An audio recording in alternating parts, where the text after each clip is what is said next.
So, hello everybody and welcome. Yes, welcome back here about BSN Network. Kadoki back here, BSN Network. This is the BSN Network podcast here today. It is Wednesday, February 17th. Hope everyone's having a good day so far and a good rest of their day yesterday. It is in fact Wednesday, February 17th. We are finally here. It is the day pitchers and catchers report for the MLB. All of the MLB teams, pitchers, and catchers will report today or have reported already. I'm sure they've already have reported. But yeah, baseball season is right around the corner. Spring training has officially begun with pitchers and catchers reporting today. Obviously, the rest of their players will be reporting very soon.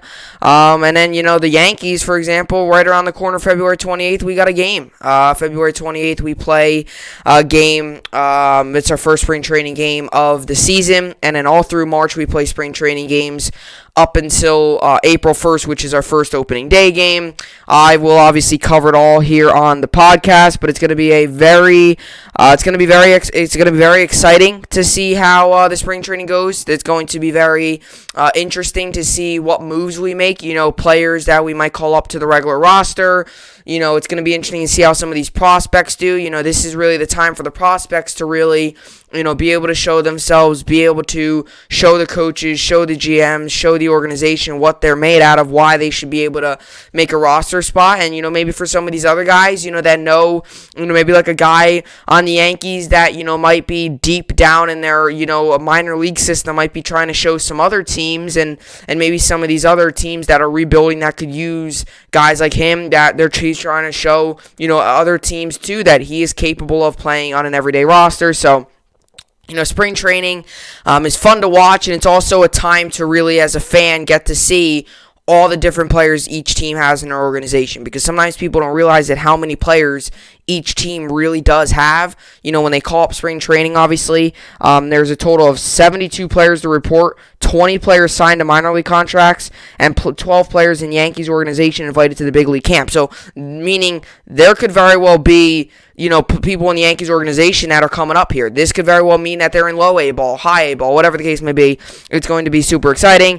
To kind of recap last night, the Rangers, another terrible game by the New York Rangers. You wonder now as a fan, you wonder now as a person who watches the games, you wonder if the right decision now is to move on from your head coach. I don't want to say it's the right decision, but these are the times where, when you're 4-7-3 and in 7th place in your division, people, if the Sabres get 1 or 2 more points, we are last in our division. We are literally almost going to be last in our division. We are one of the worst teams in the NHL right now. We've got to find a way to get back on track. We had a little bit of that game stretch there where we were able to get some wins, able to get some points, but now everything we did well is just flying out the window again, and another terrible performance to a rusty Devils team, a team who hasn't played in 15 days, and we come out flat. They come out firing. Rangers lose. Nets make a big comeback, a historic comeback to say the very least.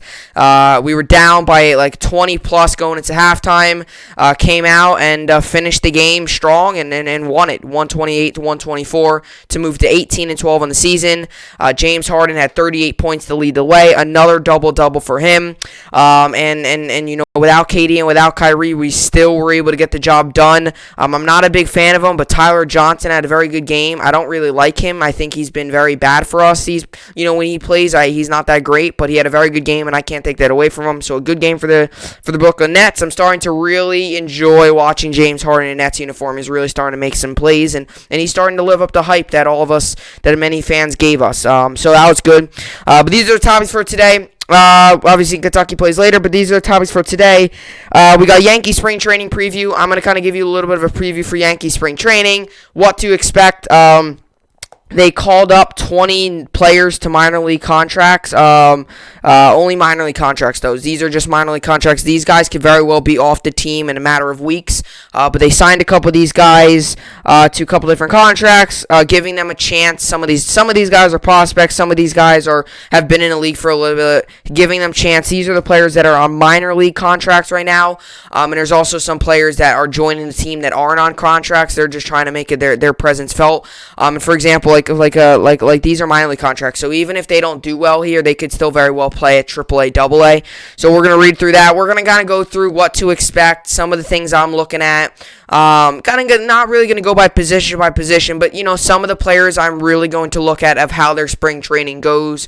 A guy like, some of these younger guys, like a guy like a Jordan, like a guy like a Monty, Davey Garcia, Clark Schmidt, guys like that who had good years last year, and I really want to see how they progress. Everything they've done in the offseason hopefully pays off, so we'll get into that. Then we're going to get into the Rangers situation. I kind of really felt like, to talk about the Rangers today, just kind of talking about our performances, just felt like, kind of just to explain what's going on with this team, and because there's a lot going on with this team, kind of just, I know that no one's going to really, the Rangers not going to listen to me, but kind of just what I think needs to be better, kind of just tell you some of the numbers of really how bad we've been. Part of the reason could be our best player has been out for the past 2 games in Artemi Panarin, but at the same time, you also got to look at it as, without him, we still got to find ways to score goals, and our power play has been one of the worst in the league. Our penalty kill has been very good, but yesterday was not very good. We gotta, penalties are hurting us. Them dominating our zone is hurting us. Just so much stuff the Rangers are doing that we thought we would see improvements here. They're not making improvements. So we'll get into that. Then we'll get into college basketball, Kentucky, NBA, NHL, and fantasy. Kentucky plays tonight against Vanderbilt. Feeling really confident about tonight's game, and your rest of your New York sports update as well. So with all that being said, this is the BSN podcast, and let's get right into it. It is the start of 2021, the spring training of the 2021 spring training here.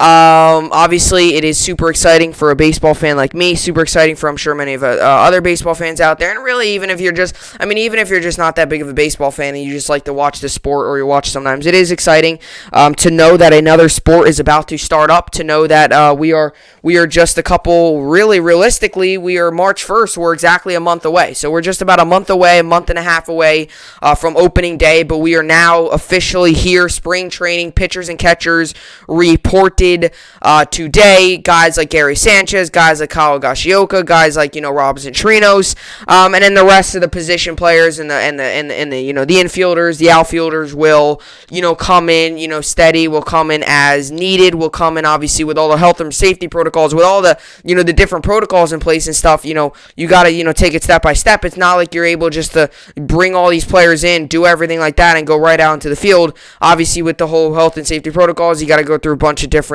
craziness and stuff, but for the most part, it's been pretty smooth. I've seen some videos of some guys already out there on the field. It's not like it's not hitting, or it's not, scrimmages yet. It's just the simple stuff. Like, I even saw a video of, just some guys, even just some of the easy work, right? Because it's the first day of spring training. You're not going to go full into, pitchers, we're going to go full in, we're playing scrimmages, right? It's the first day of spring training. I saw some teams, just doing simple stuff, work with the catchers. I've seen some players, kind of just doing some simple throwing and stuff. Nothing crazy, because it is the first day of spring training. You're not going to have your pitcher throw 90 pitches and go all out. I even saw a video from the Mets, because if you go through MLB's page, on multiple sports apps, I was looking at, Bleacher Report's MLB's page, and it showed a bunch of different videos. The Tigers posted a video. It was just them doing some simple drills with their catchers and stuff. And same thing here with the Mets. They did some simple drills with, their catcher, James McCann. Same thing with the Yankees. Just simple stuff, running, a little bit of throwing, just some simple drills here and there. Nothing crazy, but it is going to eventually ramp up, obviously. The first week, the first week is usually always a little bit slower because you got to see how the players come in. You've obviously got to do all your physicals and your different stuff, coming into spring training. It's literally you're starting a new season. So, on the first day, it's usually a little crazy because you got to do all the different physical stuff, all this different stuff, and then, you can finally get out there and go on the field. But it's still super exciting just to see the players back out there. I know the Yankees sent a video out. Garcia, Cole, Britton. I don't know. I think I saw Clark Schmidt. Chapman was on there. Just that kind of stuff, getting back into the building and getting back into some baseball stuff and getting back into action is really good. Obviously, last season, it was only a 60-game season, so it was really quick, and, it was really, really fast, and, it was done really before you know it, and, you obviously had as funny as it may sound, the MLB did have spring training last year. The MLB did have spring training last season, but it got cut short. And then obviously they were on that whole pause.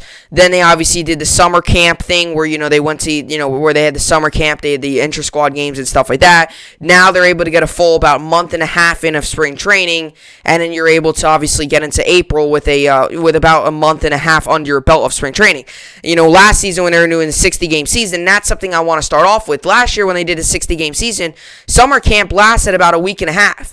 These players now have about a month and a half to get ready. So we're going to see a lot. I feel like, some of the players last season who might have struggled might do better this year, because you got to realize last season to start the year, they only had about a week and a half to get ready, because remember, they reported on July 1st and the season I think started like early July as well.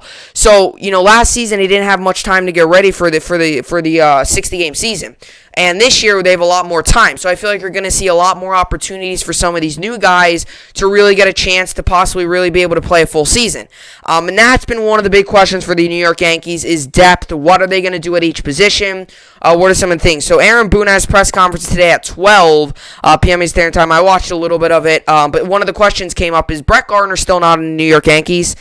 He's not signed with us. He's still a free agent. And it doesn't look like anytime soon he's going to sign with us. Maybe, down the road we sign him, or maybe if there's an injury, to some guy. I don't want to even bring that up because, that's something this season as Yankees fans, we don't need to see that. Yankees fans, me as a Yankees fan and many other Yankees fans understand the past 2 years we have been pounded by injuries. It's almost like every day there's a new injury out there. It's almost like every day someone's going onto the 10-day IL. Hopefully that's not the case this season, but one of the big questions is who's going to start at left field for the New York Yankees, right? And Aaron Boone early on today in his press conference said that it was going to be Clint Fraser starting in left field. I guess unless if something bizarre happens where, Clint Fraser forgets how to swing a baseball bat and, there's another guy that does it insane, Clint Fraser is going to be our everyday left fielder. And that makes me happy because, obviously I understand Brett Gardner's had a really solid career with us. He's obviously done a lot of great things. He was the only remaining player from that 2009 World Series team and stuff. He's a veteran. He brought veteran presence to the locker room. I understand that. But as a fan, as a watcher of the sport, you got to also realize it's time to move on. You can't have all the older guys in your outfield. It's time to move on. It's time to build for the future. It's time to look at, what do we want? Do we want a guy that's going to be okay now, or do we want a guy that's going to be able to develop, a guy that's going to be solid, and a guy that we can finally put in? Clint Fraser, we have been really good with Clint Fraser, right? This has been one of our top prospects. We've been putting him in a little bit.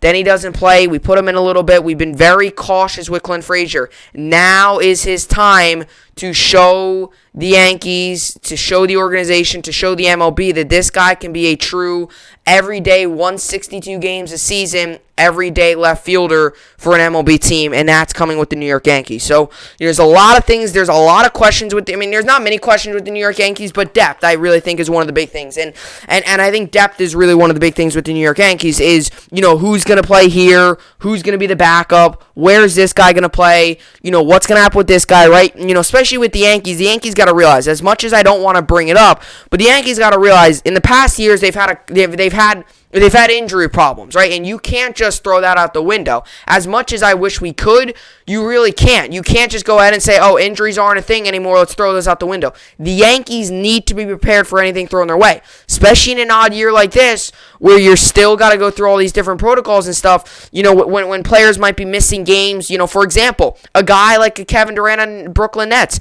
he's missed multiple games this season due to health and safety protocols because he came in close contact with someone. That could be the same exact thing here with the New York Yankees. If a guy comes in close contact with someone, he might not be able to play. It's that next man up mentality that we've been relying on the past couple years, and that's where I actually feel the Yankees have an advantage of some other teams, because in a way, it's like the Yankees have been doing this next man up mentality the past 2 seasons, right? It was the first year we had all those injuries. Last season we had all those injuries. And, we never like to see injuries. But in a way, everything, sometimes, a lot of times things, always, so a lot of times things do play out. And sure enough, if it wasn't for all the injuries and it wasn't for Miguel Andujar's injury, then we wouldn't even have Gio Urshela right now playing at third base. And we wouldn't even realize, we would have never known how good Gio Urshela really was. And, that's one of the big things here. So depth for the Yankees. Obviously, this offseason we did a lot of great stuff with the depth, getting Justin Wilson, as I talked yesterday on the podcast, getting a guy like him, even when it comes down to the minor league guys, like a Jay Bruce, we signed Robinson Chirinos, just the little things, knowing too that, Gary Sanchez is coming off of a terrible year. If he continues to struggle into this season, you have a backup plan in a Higashioka, or if Robinson Chirinos is doing well down in minor leagues, right? There's so many different options for the New York Yankees, and I think really that is something that's really going to be super exciting to watch in spring training, is watch some of the other guys. Like, I want to see how Justin Wilson does. He had his best year of his career when he was with us that first time around. Now I want to see if he can do it again this time around, right? Because we've seen Justin Wilson. He can be a solid kind of guy, instead of always relying on Trad Green, even Darren O'Day, right? Guy's a little bit older. The guy's got a very, very good off-speed. Guy's got a very good fastball, but we want to see how he does in the Yankees. We want to see how he does, with this, organization, and we want to see all that kind of stuff. Those are going to be some of the things we're going to be watching. There's so many different things we're going to be watching here. I also want to see, as crazy as it may sound, I want to see, I also want to see how Higashioka does, because he had a very solid playoff series, but I want to see if he can continue that. I want to see when he gets his opportunity to go out there and start, I want to make sure, if I was the Yankees, I want to make sure he makes the most of that opportunity, right? That's another thing, because Higashioka, he's not a secure second catcher. There's a very good opportunity that he ends up in the minor leagues, and if Chirinos has a good spring training, there's a very good opportunity that we carry 2 catchers, and it's Gary Sanchez and Robinson Chirinos. Now, I can almost guarantee to you that Gary Sanchez is going to be our starting catcher. On opening day, I don't know, because Garrett Cole is not great with Gary Sanchez. He doesn't really like him catching him all the time. But that's obviously up to Garrett Cole and Aaron Boone. It's going to be interesting. But I really want to see, and I'm not going to judge everything off of I'm not going to judge everything off of spring training, but I really want to see how the New York Yankees do, or not, how Gary Sanchez does in spring training. If he comes out and he's hitting well, and he looks like the Gary Sanchez we saw when he first came into the league, or even anything close to that, I will start to gain a little bit more hope for him. But if he continues to struggle, if he's a 1 home run, 9 strikeout guy every 10 at-bats, then he continues to struggle, he continues to bat in the low 2s, high 1s, then I'm going to have a really big problem and a really big issue with him starting catcher. Catcher, I think, is one of the biggest things for New York Yankees this spring training. There's 3 catchers: Higashioka, Robinson Chirinos, and Gary Sanchez. If I was Aaron Boone, and I was this Yankees team, and I was Brian Cashman, and I was watching these games, I would take whoever. I would have a meeting with your pitchers. Ask them. Take a vote. Who do you like at catching? Who would you rather throw to the most? Higashioka, Sanchez, or Chirinos? And if they all say Sanchez, then sure, go with Sanchez. But I would also take the guy who had the best spring training. And I'm going to be that. If Gary Sanchez has a very good spring training, then obviously Yankees would go with him. But if Higashioka had the best spring training out of all 3 of them, I would go with Higashioka, right? I think it's only fair. I really think the Yankees should go into the spring training with the mindset of, you know what? We have 3 catchers. There's 1 spot. All 3 of these catchers, 2 of them is going to make it to the big leagues. The other one's going to be in Scranton for a little bit. Okay? I would go like that if I was the New York Yankees. I don't think they will. I could put money on it that Gary Sanchez is going to be our starter. But if I was the New York Yankees, I would go into this spring training with the mindset of 3 catchers, 1 spot. Clear out, forget about the past couple seasons. Those don't matter. Pretend like you have 3 brand new catchers coming in and judge them that way. Don't judge the past couple seasons. Don't judge just because, Gary Sanchez has been on the team for a little bit and, he's the, everyone knows who Gary Sanchez. Don't judge by that way. Just go ahead and pretend like they're 3 brand new catchers and play it that way. Whoever has the best spring training makes it. Whoever has the second best goes there. And then obviously, who either is struggling or has an injury goes to the minor leagues. That's how I would look at it. And if Robinson Chirinos, a guy who we just signed to a minor league deal, has the best spring training and he's the best option, then go with him. Anything that would make this team win a World Series is what I want to see. And that's what I want to see in spring training. I want to see some decisions. I also want to see how Corey Kluber responds from his shoulder injury. Obviously, he got shoulder surgery. I also want to see how Jameson Taillon responds.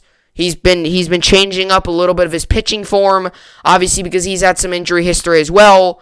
But I want to see how he does. Can he pick up where he left off in Pittsburgh, which was a solid, starter that can give you a solid 6-7 innings of solid 1 or 2 run baseball. That's what I want to see. And like I said, you can't judge it all off of spring training. But one of the big things here is the catcher. If you don't get the catcher right, that's a problem. Some of the locks on the roster, same thing with Mike Ford. He obviously got a big opportunity last year with the New York Yankees. At times he took advantage of it, but at times he didn't. And I want to see how he does. Guys like Talkman, guys like that, especially Talkman.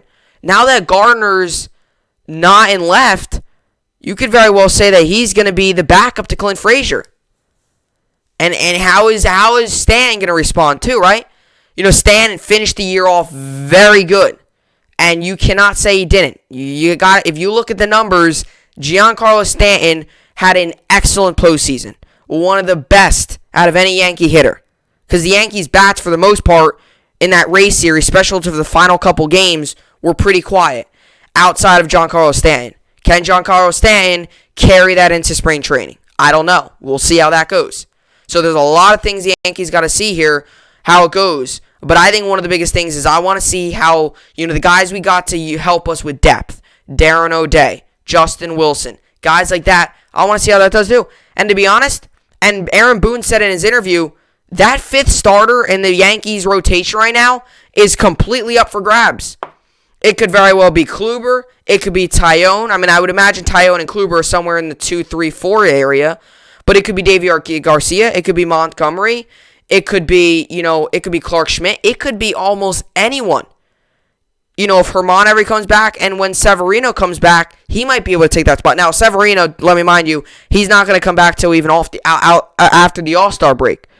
But, could he be a candidate, when that time comes to be a possible candidate to fill in that 4 hole? There's a couple questions there. For the most part, though, I think the Yankees are coming in this spring training with the same goals. We have a solid roster. We have a team that I think is very capable of winning a World Series. Now, really, and I think this team's very capable of winning a World Series. I do think that. But really the question is can we get our pitching? If our pitching is good, then I think this is a team that's a very good chance to win a World Series. If our pitching struggles and we got to score 6-7 runs to win, then that's a problem. Like I said, I want to see, same thing with Hicks, right? I want to see a lot of these different guys. I know LeMahieu's going to be good. I know, Torres is going to be good. I know Urshela. I know Judge, Stanton, Hicks. But some of these other guys, too. I want to see how Clint Fraser fills into the everyday role. And I want to see how, maybe a Talkman comes into more of an advanced role as a backup now. Talkman was kind of relied on to be, a guy that would maybe play once or twice 2 weeks. This might be a guy now that's playing 1 or 2 times a week. So I want to see how these different guys play really well. I hope they play all really well. And like I said, I really like the pitching, acquisitions we made this offseason. I think they'll pay off. But that's another thing, too. Tyone and Kluber are going to be good to see. Because I want to see how Tyone and Kluber do coming off of, their injuries. Tyone, obviously, not coming off an injury, but Tyone's switched his pitching, form, his throwing motion a little bit to limit the injuries, to limit, the stress on his elbow and his shoulder area. And Corey Kluber, I don't think hasn't, but Corey Kluber's also coming off an injury. He's a little older now. Can he become the Corey Kluber that he was a couple seasons ago? We'll see. So we're going to look at some of the guys that the Yankees signed. Yankees signed 20 players to minor league contracts with invitations to 2021 spring training. So just to read quickly here. So obviously, 72 players scheduled to report. So there will be 72 players that will be reporting to the New York Yankees. Something new this season with the spring trading for the MLB is there's going to be a little bit of a mix. You could have 2 games on one day. There's going to be half the team will be playing in a spring training game, and the other half of the team will be playing in an intra-squad game, which is where you split up the teams, scrimmage, where you split up the team, right? It's the same team. It's the Yankees versus the Yankees, but you split up the players and you play an intra-squad game. That's what they did in summer camp, and actually many players and many coaches said it worked out really well because you were able to see live pitching and stuff instead of just watching a coach pitch, or if you're on a day off.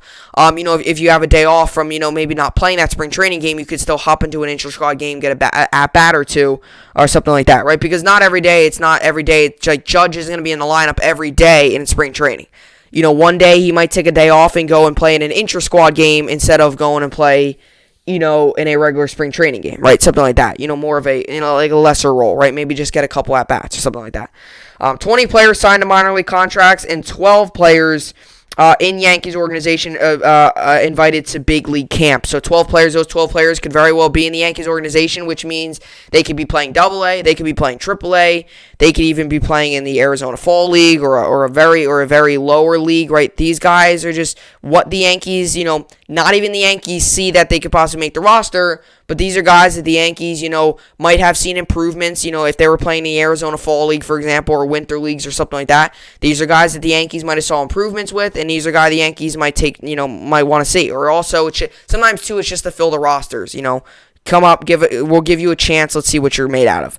And like I said, not every, there's only, that's, spring trainings a lot of times for some of these guys are tryout periods, times for you to try out. So these are the players for the New York Yankees that will be on minor league contracts. So there's just about, so there's obviously 20 of them, but here we go. So obviously 20 players. Here are the 20 of them. So Kyle Barclow is a right-handed pitcher. Michael Beltre, outfielder. Rob Brantley is a catcher. Socrates Brito is an outfielder. Jay Bruce, outfielder. Julio Johnson is a right-handed pitcher. Robinson Chirinos, catcher. Nestor Cortez, left-handed pitcher. Kellen DeGlan, catcher. Derek Dietrich, infielder. Luis Garcia, right-handed pitcher. Chris Gittins, infielder. Nick Goody, right-handed pitcher. Ryan Lamare, outfielder. Lucas Lutega is a left-hand pitcher. Tyler Lyons, left-handed pitcher. Thomas Malone, outfielder. Andrew Vasquez is a infielder. Adam Warren, right-handed pitcher. And Asher Wojciechowski is a right-handed pitcher. We actually signed him. He was the Oriole. He played for the Orioles a little bit last season. We signed him to a minor league deal as well. Some of the names that pop out to me are Derek Dietrich, which, to be honest, is kind of surprising to see him on a minor league roster, considering he's had a very solid career. Jay Bruce, too. This is just depth moves, I think, at this point, especially Dietrich being an infielder. If you got, player getting a day off, you bring a guy like a Dietrich in as well. Nestor Cortez, he spent some time with the Yankees. He's now in the minor leagues. This is a guy that you will probably see get called up a little bit. Even if it's a doubleheader, this might be a guy you could very well see Nestor Cortez being on the taxi squad. A guy that's on the taxi squad. a guy that, if you have a doubleheader, one game, maybe Justin Wilson or Darren O'Day will pitch, and the next game you need depth, so you'll bring in a guy like a Nestor Cortez. Or even if you open up with a starter, this could be one of your 2-3 inning guys. He's not amazing. He had a couple good games with the Yankees, but he probably will be, some taxi squad guys will probably be Cortez, Dietrich, Jay Bruce. Some guys like that will probably be taxi squad guys. And some other guys that could very well either get cut or not taxi squad. Robinson Chirinos could very well be taxi squad. Although, for catcher, to get reps in, he might just get sent down to the minors either way.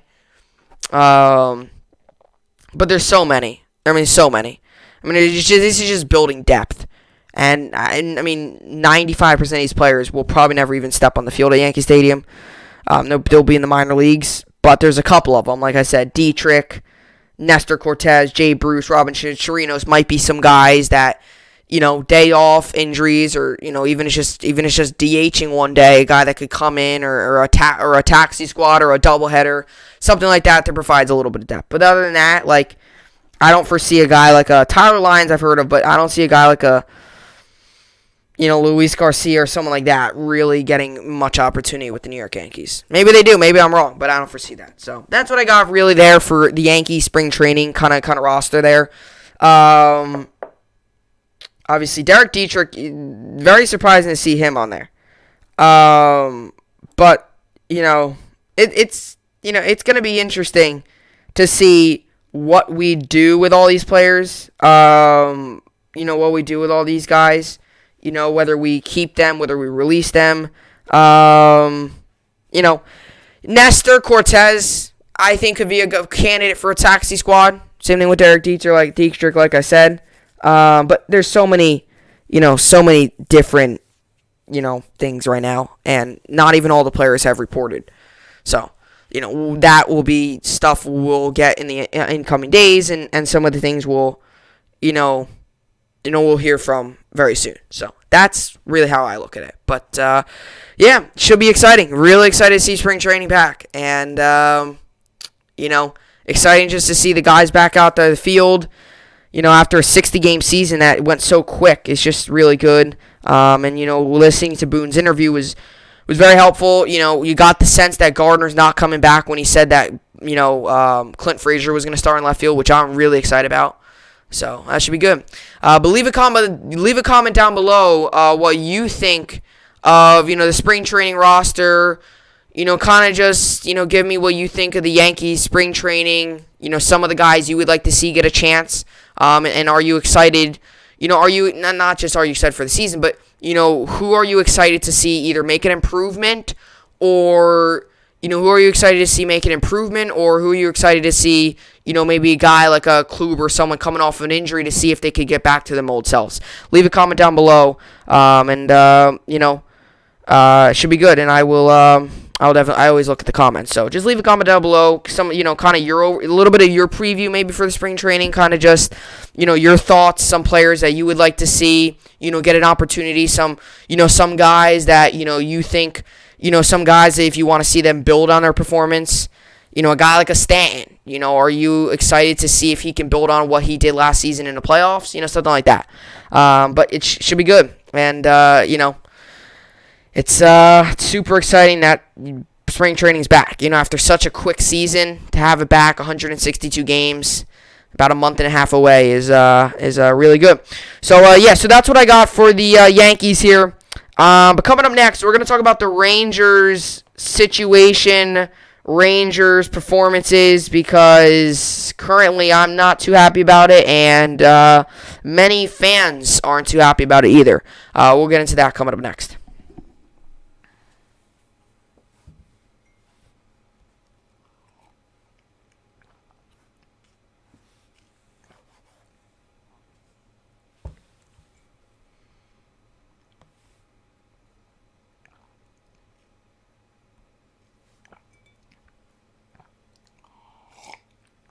Alrighty.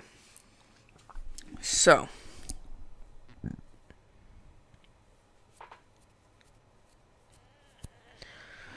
Alrighty.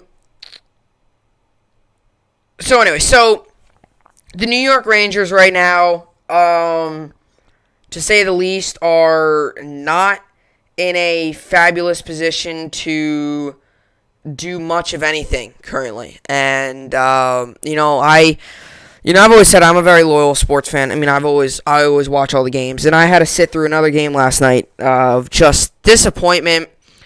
Just, it's one of these things where there's so many young players on this team. It's a coach that has, throughout his career, has had a history of, being able to develop young players. He was obviously a college hockey coach, which I think he coached Boston University. So, being that coach, coaching young guys out of college, then coming up and playing and coaching more young guys, you thought for sure this whole, situation here. And it's really frustrating as a fan to, have to watch all these games and just see this team just not do anything. I mean, we can't even win a face-off, for crying out loud.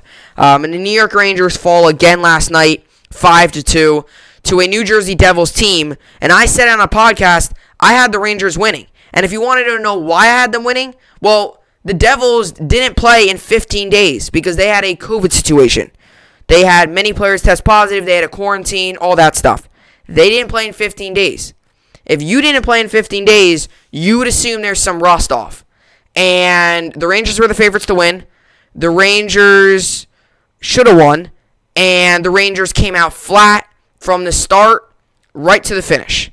And it's a problem. It is a really big problem. Because the New York Rangers right now are now 4-7-3. We are 7th in our division. And we are now getting a schedule that's coming up that might be as brutal as it can get. Let me read you our upcoming games, okay? Flyers, Capitals, Flyers, Bruins. Okay? All of those teams are probably playoff teams. Flyers are 8-3-2. Capitals are 7-4-3. Flyers are then 8-3-2. Bruins are 10-2-2. Bruins are probably the best team in the NHL right now. And the Rangers have to play those three teams coming up. So they have one against the Flyers, one against the Capitals, then again with the Flyers, and then back-to-back with the Bruins. So in their next 5 games, the Rangers have 2 against the Flyers, 1 against the Capitals, and 2 against the Bruins. Which, if you ask me, that is as bad as it can get for a team that, 1, can't score, and 2, doesn't have a great goaltender.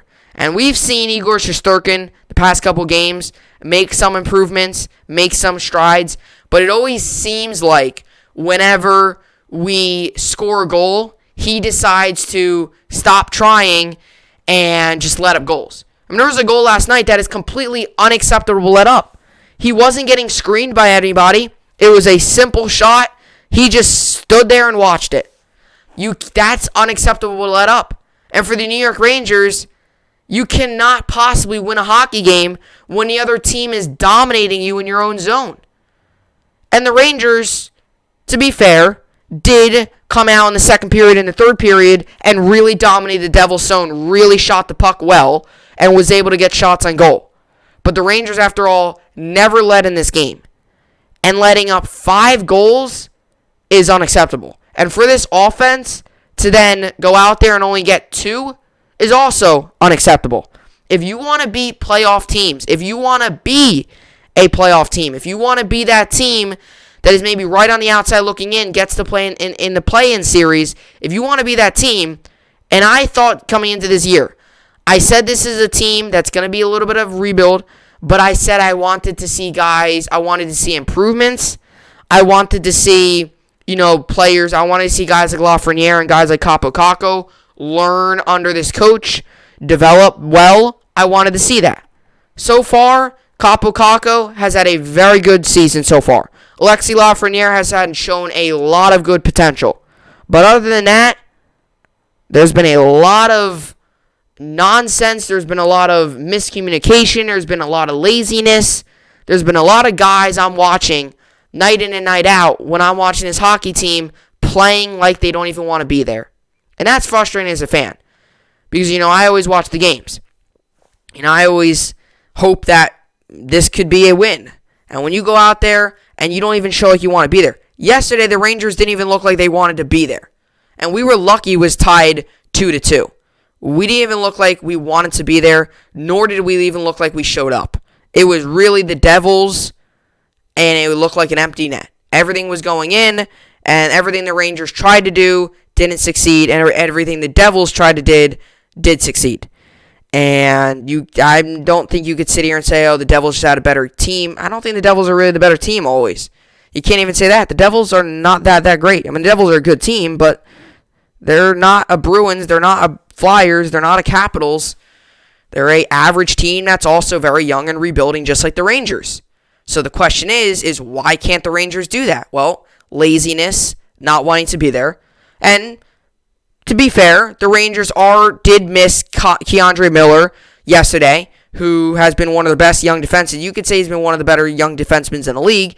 And Artemi Panarin, who is by far their best player, he leads them in goals, leads them in points, and leads them in assists, also hasn't been there the past 2 games. So you could sit and say, okay, if we have them, our best goal scorer in Panarin, our guy that generates assists, our guy that has the most points on the team, you could go ahead and say, okay, I could get it.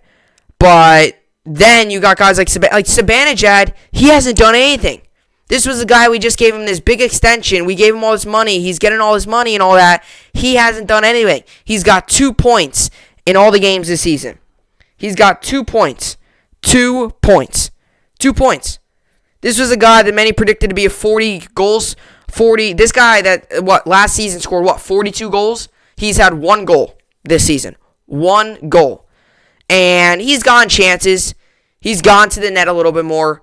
But even then, just not good enough chances. And again, this is another guy that doesn't look like he even wants to be there. It's a Rangers team that comes out flat and finishes flat. And we played well against the Bruins when we lost. We did play well. We lost 1-0 to them, but we played well. I thought we played well. We did lose, but if we score, we're a goal away from making that game a 1-1 game, right? I thought we played well for the most part for playing against the best team in the NHL. I thought we did well. Okay. Flyers game got postponed, some extra days of practice. You come out against a rusty Devils team, against a team that hasn't practiced or played in 15 days. You're a team that's coming off of fresh 2-3 day break where you have about 3 days of practice, 3 days of preparation, to a Devils team that really for the first time in a very long time was finally together as a team, and you get absolutely steamrolled. And okay, if we lose 5-2 against maybe a Bruins, I would still be mad, but I'd be like, okay, it's the Bruins, it's the best team in the NHL. But when you lose 5-2 to a rebuilding team in the Devils, to a team that's coming off of a 15-day break, to a team that hasn't even practiced or played in 15 days, I expect it to either be a win or, if you're going to lose, 2-1, 3-2, not 5-2. And let me be honest, they did score an empty net goal, so technically 4-2, empty net goal made it 5. But still, we still lose by 2 goals, and that's unacceptable. And the Rangers last night did not look good. Now, 29 seconds into the game, Chris Kreider had a fist fight with, he got into a fight. Now, I thought, okay, he's getting into a fight this early in the game. I thought they would energize the Rangers. That would give them more energy. I thought, okay, we're going to come out here realizing that Kreider obviously wants to be here, and Kreider looked terrible last night as well. Obviously, after that fight he got into, he looked terrible. He looked terrible. I mean, he didn't even look like he wanted to be there and well. And then he sits there in his post-game interview and says all this different stuff. And then I like Kreider a lot. I like him. He's a veteran. He's been with this team for a very long time. Very long time he's been with this team. I like Kreider a lot. But yesterday, he did not have a good game. He just did not have a good game. He was another guy, too, that didn't even look like he wanted to be there. And like I said, I hope, and maybe it is true, that it was because we are missing Artemi Panarin and Keandre Miller. You can make the argument currently our 2 best players right now.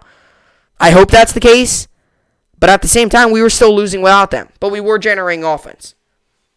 I mean, we against this is what's so odd, is we allowed 4 goals in 2 games against the Bruins. And we let up 5 to the Devils. It's so odd. That's the inconsistency. It's almost like we play harder and care more when we play against the teams that are better than when we play against a team like the Devils that's rebuilding. And like I said, we've shown flashes. There's that little stretch there where we were getting points. We obviously lost in overtime to the Bruins. I thought that Bruins series, I thought we played well. I know we lost, but I thought we played well. We did blow the lead, but even the Islanders game, if we score goals, we win these games. I mean, we've gone shut out 3 times this season. Yesterday, too. We had so many chances on net, we didn't get it.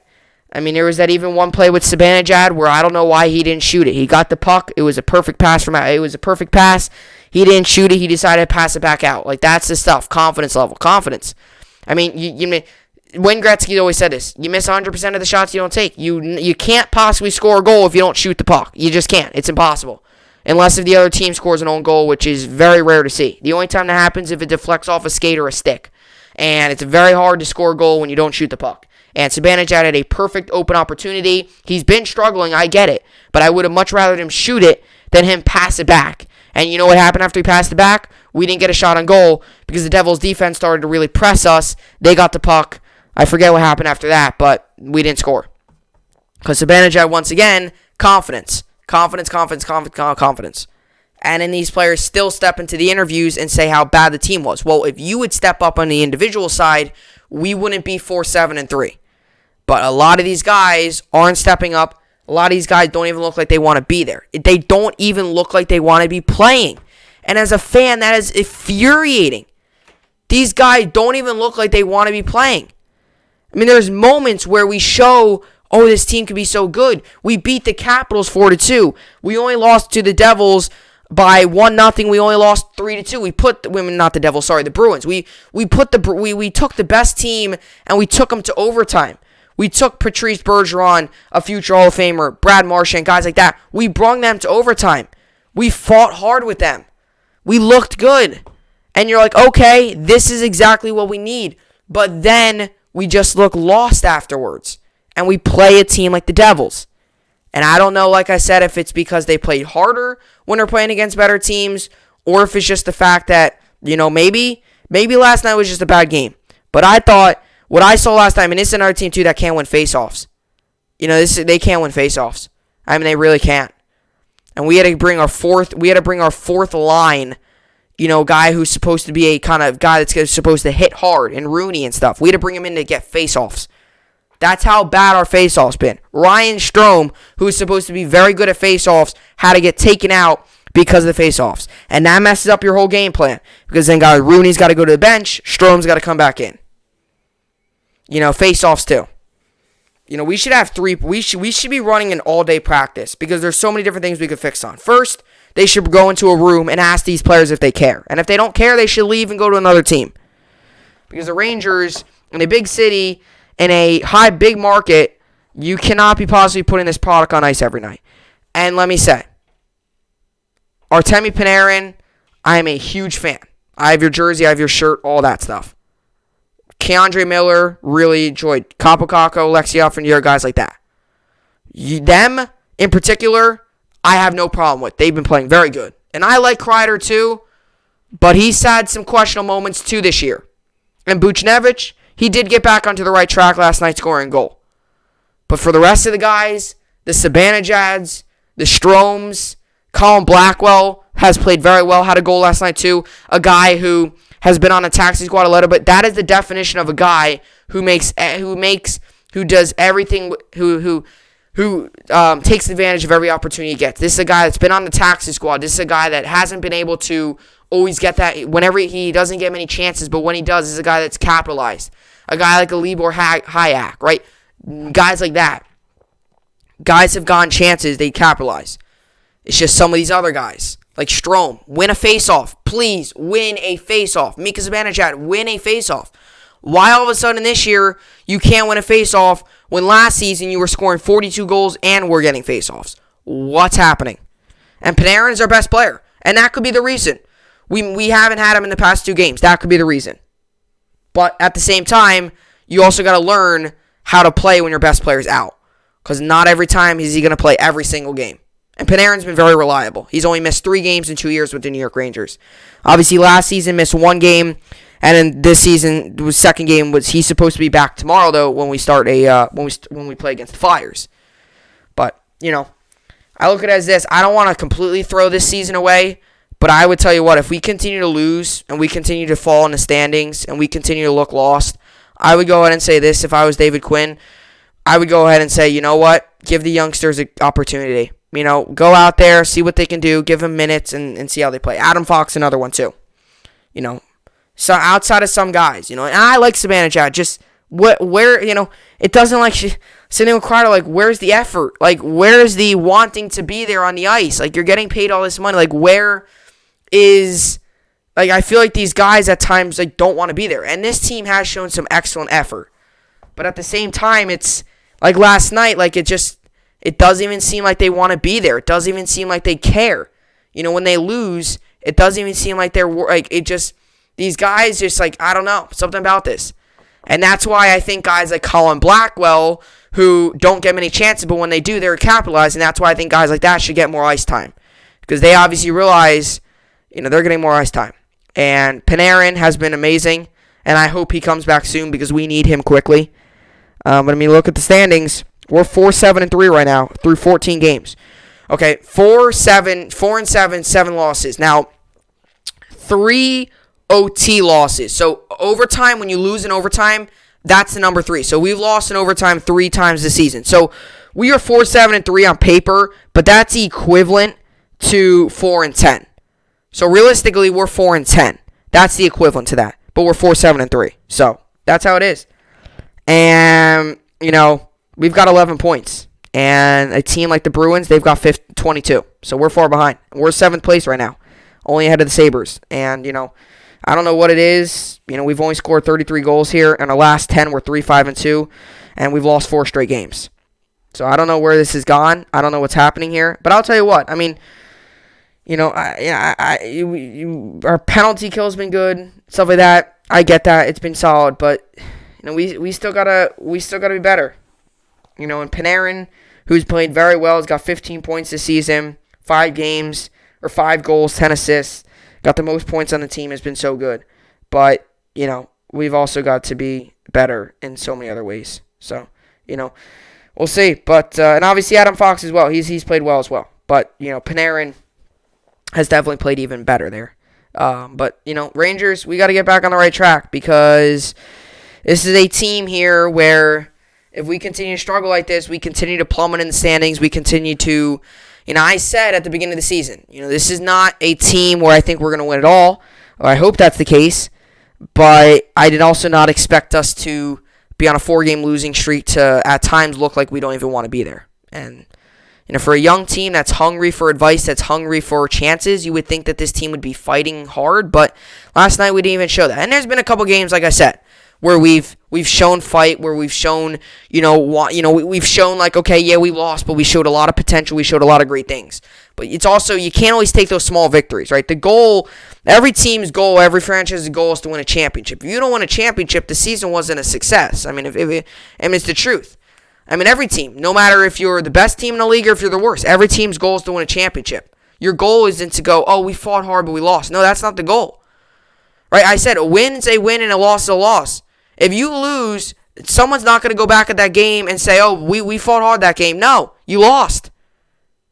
In sports, there's no small victories. There's none of that. You got to win a game. You got to find a way to win. The Rangers got to do that. So now we move on here to the college basketball NBA, other New York sports stuff here. As for college basketball, Illinois won, Georgia won, and Arkansas won. And today we got USC or Arizona State give USC the win. Kansas State give Kansas the win. Loyola Chicago and Valparaiso give Loyola Chicago the win. And Tennessee, South Carolina give Tennessee the win. Kentucky also plays today. Kentucky plays Vanderbilt today. Kentucky comes in as game 6-13. Vanderbilt comes in as game 6-10. Kentucky's 3.5-point favorites. The over/under is 143.5 for this game. 143.5 for this game. This game comes on today, 7 p.m. Eastern Standard Time on SEC Network. I'll give you the Kentucky the win, and I'll tell you why. Okay, I'm not just gonna say they're gonna win the game and just say that. I'll tell you why I think they're gonna win a game. We've already beat Vanderbilt once this season. We're coming off of a very good game. Back-to-back game, we've scored high 70s, 80s area, so we've definitely looked better on offense, and we've looked very good defensively. Isaiah Jackson had a double-double. We're playing Vanderbilt. Vanderbilt struggled. I know Kentucky as well, but Kentucky definitely looked better against a good team in Auburn. So I'll give Kentucky the win. They're the favorites. That's why I give them the win. And as for the NBA here, yesterday Raptors won, Lakers won, Pelicans won, Trailblazers won, and Celtics won. Nets also won yesterday, 128-124. We moved to 18-12 on the season. Big win for the Nets. Obviously, a very solid game. James Harden at 38 points, Joe Harris at 22 points. The Nets, with a short team, obviously they didn't have KD or Kyrie. Harden got the job done. And I'll tell you what, I'm really starting to enjoy Harden in Nets uniform. That trade's really starting to work out in our favor. It's really starting to go really well for the Nets. So another good win there. And as for today, it's got the Knicks Magic, give Knicks the win. Celtics Hawks, give Celtics the win. 76ers Rockets, give 76ers the win. Nuggets Wizards, give Nuggets the win. Pacers Timberwolves, give Pacers the win. Bulls Pistons, give Bulls the win. Grizzlies Thunder, give Grizzlies the win. Pelicans Trailblazers, give Pelicans the win. Warriors Heat, give Warriors the win. And Jazz Clippers, give Jazz the win. And then here we go. So as for the NHL, Kings won, Avalanche won, Capitals won, and Islanders won. Obviously, Rangers lost as well. Rangers lost 5-2. We moved to 4-7-3 on the season. I already talked about it. We gotta find a way to just want to be there and just be better. So. And as for the game here, as for the other games here, Hurricanes, Panthers give Hurricanes the win. Maple Leafs, Senators give Maple Leafs the win. Red Wings, or Blackhawks, Red Wings give Blackhawks the win. Flames, Canucks give Flames the win. And Oilers, Jets give Oilers the win. And, yeah. So, that's what I got there for the hockey. And now we move on to fantasy here. So, I am winning in fantasy basketball 446 to 385. Which is really good there. Today I've got going Trae Young, Bradley Beal, Jeremy Grant, Jonas Valanciunas, Jimmy Butler, Victor Oladipo, Miles Turner, Kemba Walker. The injury report here is Victor Oladipo's day-to-day. Oladipo's foot is doubtful for Wednesday's game against the 76ers. Jonathan Fines of the Houston Chronicle reports. Kemba Walker is also day-to-day. Walker is out Wednesday against the Hawks due to left knee injury management. Kevin Chouinard of Hawks official site reports. So he's out there. Kyrie Irving's day-to-day. Irving will not play in Tuesday's game against the Suns due to tightness in his lower back. Shams Charania of the Athletic reports. So obviously, that was yesterday. Obviously, he talked about that there. Kyle Lowry ankle is questionable for Thursday's game against the Bucks. Aaron Rose of Sports Illustrated reports. So they obviously don't play today, but that's the injury report there. And as for the fantasy hockey here, I am winning 31-24. So I'm winning 31-21. So going pretty good there. And the lineup I got going here today, I got Johnny Gradue, Nicholas Ehlers, Duncan Keith, Adam Larson, Brock Beausier, and Jacob Markstrom. So that's that. And, by the way, I'm going to probably start a fantasy basketball league.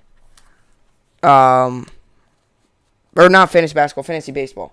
My bad. I'm going to start a fantasy baseball league probably. I don't know, I don't have the people stuff, but definitely I said last season in 60 games I was hoping to do it, but couldn't find enough people, and for it only to be 60 games and be quick like that, I just couldn't get enough people in the right amount of time, because really, it was crazy. Right when the season was announced it was there, that's when fantasy baseball and stuff came back up, and it was like a week I had to find all these different people. I found a couple, but wasn't able to get enough people. I usually aim towards about 6 to 8, and I was only able to get like 2 or 3. So I was trying to get like 4, but 4 is not that much. So 6 is usually how I do. I'm in one league. I'm in a fantasy football league with 8 people. All my other leagues have 6 people, so I usually aim for that. If I could get more, I would love that. But, still thinking of what to do with the fantasy baseball. I mean, the season's in April 1st, so I've still got a very long time to decide, but definitely planning on having a fantasy baseball league. So that should be good. But, with all that being said, that will do it for the podcast here today. Hopefully you all enjoyed it. It was another good podcast. Baseball is back, and that is that's a great thing to say. So with all that being said, that will do it for the podcast here today. Hopefully you all enjoyed it. I will see you all back here tomorrow. Hope you enjoyed it, and thanks for watching.